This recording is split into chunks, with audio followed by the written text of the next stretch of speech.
like how to fix Pakistan right now, and especially Zara economy is the center of all of it. Like what are the big 3 things which we have to do?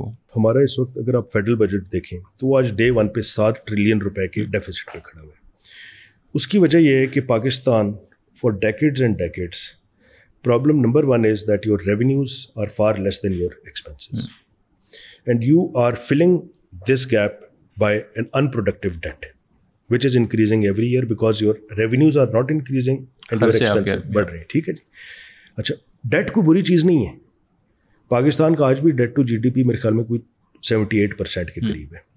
Japan 160%, U S economy is over 200 debt. But ان کا جو date ہے وہ productive date ہے. آپ bank کے پاس قرضہ لینے جاتے ہیں, آپ اپنی انڈسٹری میں لگاتے ہیں, اس پہ پروفٹ بنا کے اس پروفٹ میں سے اس کو واپس کرتے ہیں. ہمارا یہ چکر نہیں ہے. ہم قرضہ پچھلا قرضہ لینے کے لیے دے رہے ہیں. سو ریونیو کس طریقے سے بڑھے گا؟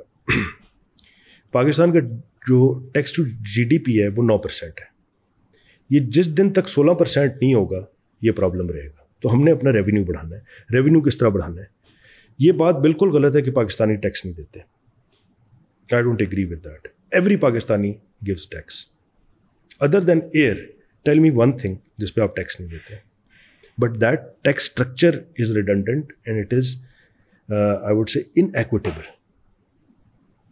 The reason is that آپ صابن خریدتے ہیں تو آپ کا مالی یا آپ کا ملازم بھی اس پہ اتنا ہی ٹیکس دے رہا ہے جتنا آپ دے رہے ہیں یا امیر ترین پاکستانی دے رہا ہے. آج بھی جو ہمارا بجٹ بنا ہے only 35% is coming from direct tax.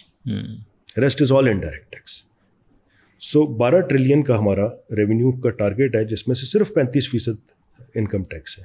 Where as indirect tax سے پوری دنیا ہٹ چکی ہے یا ہٹ رہی ہے. And the simple solution is every income needs to be taxed. Bring down the tax rates and make sure that every income needs to be taxed. Agriculture sector needs to be taxed. Revenue بڑھانے کے لیے میں آپ کو 2-3 بتاتا ہوں. یہ وقت ہمارا 7 ٹریلین کا ایشو ہے نا, میں آپ کو 3 یا 4 ٹریلین ابھی نکال کے دے دیتا ہوں. ایگریکلچر سیکٹر, ہم کہتے ہیں کہ جی بڑی مشکلات ہیں, سب کچھ ہیں. ان سب کے باوجود لاسٹ ایئر, اس سال تو اس سے بھی بہتر رزلٹ ہو گئے. Last year Pakistan was the 7th largest agriculture producer of the world. 71 ارب ڈالر کی ایگریکلچر پروڈیوس تھی. اس پہ کتنا ٹیکس دیا؟ 0. ایگریکلچر سیکٹر میں کیا ویلیو ایڈیشن کی؟ 0. ایگریکلچر سیکٹر سے کتنی ایکسپورٹ کی ادر دین ٹیکسٹائل وچ از سبسڈائزڈ؟ 0. ٹھیک ہے جی. اسی سے آپ کو لے کے چلتا ہوں. لینڈ ہولڈنگ پیٹرنز اگر آپ پاکستان میں دیکھیں تو 5% پاکستانی جو ریئلسٹک لینڈ ہولڈنگ ہے, وہ تو جو ہم نے لینڈ ریفارمس کے اس کے اندر کیا, 5% پاکستانی 64% فارم لینڈ کنٹرول کرتے ہیں. 5% پاکستانی 64% فارم لینڈ ان کے پاس ہے. اور یہ سارے rich of the rich, and they are the ones who are in the power structure since 1947. یہ یونینسٹ پارٹی میں تھے نا جی. یہ سندھ یونائٹیڈ فرنٹ میں تھے جو کہ مسلم لیگ میں آ گئے اور پہلی دفعہ مسلم لیگ جیتی. تو یہ تب سے اب ان کی اولادیں یا ان کی فردر جو آپس میں انٹر میرجز ہیں یہ سب ایک ہی ہیں. انہی کی شوگر ملز بھی ہیں, انہی کی رائس ملز ہیں, انہی کی فلور ملز ہیں, انہی کے پاس آڑتی ہے جو کہ فارم ٹو مارکیٹ کنٹرول کرتا ہے. ٹھیک ہے جی.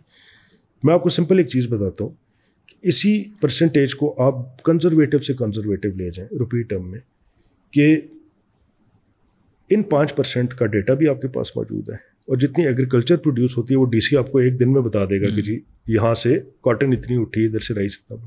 آپ انہیں کہیں 10% عشر, اسلامائزیشن آف اکانومی کی بات کر رہا ہوں.